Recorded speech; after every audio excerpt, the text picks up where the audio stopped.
Всем привет, с вами Настя и Алена. Тема сегодняшнего выпуска – земство Якутии. В июне 1917 года Временное правительство приняло постановление о введении земства Сибири. В феврале 1918 года в Якутской области утвердилось земское самоуправление. Представителем областной земской управы выбрали Василия Васильевича Никифорова Калимир.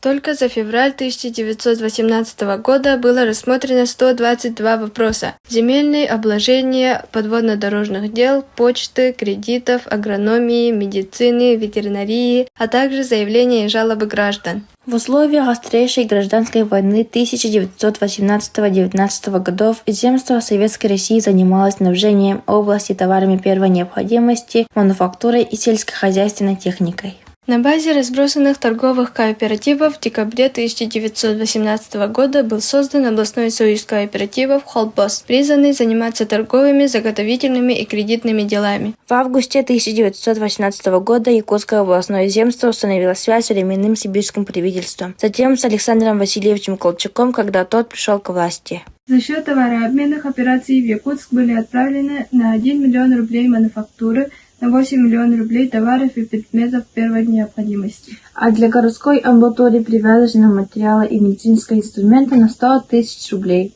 За 2 года своего существования земское управа попыталось осуществить экономическое и социальное руководство областью самостоятельно, ориентируясь на все слои населения, политические силы и не отдавая предпочтения какой-либо из них. Однако гражданская война в стране, изоляция и глубокий финансовый кризис сорвали планы земства. На этом наш выпуск завершен. До скорой встречи!